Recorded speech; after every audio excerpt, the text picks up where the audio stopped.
আরো 200 বছর আগ থেকে এটাকে প্রেসির অক্সফোর্ড বলা হয়। এই বিদ্যাপীঠে যারা পড়াশোনা করেছে সারা বাংলাদেশ নয়, সারা বিশ্বে ছড়িয়ে আছে নানা সুনামের সাথে। তোমরা বরিশাল বিশ্ববিদ্যালয়ের সাথে তোমাদের তুলনা হয় না। ওরা যদি কম বুদ্ধি সম্পন্ন বোধহীন না হইতো তাহলে তোমাদের এই ক্যাম্পাসে অ্যাটাক করতো না।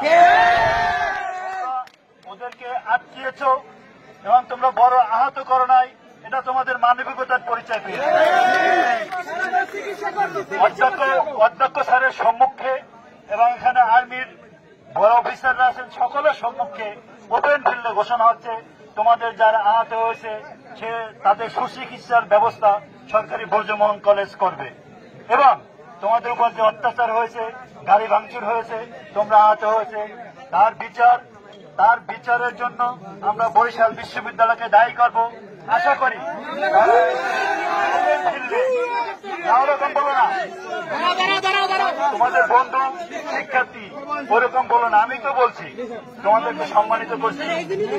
ঠিক আছে, ন্যায় বিচার হবে, এখানে প্রশাসনের লোক থাকবে, তোমরা থাকবা, আমরা থাকবো, বরিশাল বিশ্ববিদ্যালয়ের প্রতিনিধি থাকবে।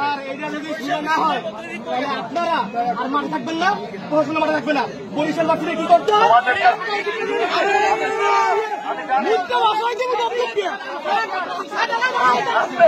শিক্ষার্থীবৃন্দ আমাকে বলতে দাও, বলতে দাও। 24-এর আন্দোলনে ব্রজমোহন কলেজ যদি সক্রিয় না থাকতো ওই বরিশাল বিশ্ববিদ্যালয় ভেসে যাইত।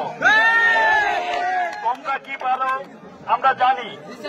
আমরা তোমাদের কাছে এখন অনুরোধ, আমরা শিক্ষক হয়ে অভিভাবক হয়ে, যে তোমরা যেহেতু তোমার বুদ্ধির পরিচয় দিয়েছ, মানবিকতার পরিচয় দিয়েছ, ধৈর্যের পরিচয় দিয়েছ, তোমাদের কাছে বিনীত অনুরোধ, আমাদের কথা প্রশাসনের কথা শোনো। তোমাদের সকল দাবি কালকে তোমরা বলবে, যদি আমরা পূরণ না করতে পারি তখন তোমাদের হাতে তোমাদের ক্ষমতা আছে।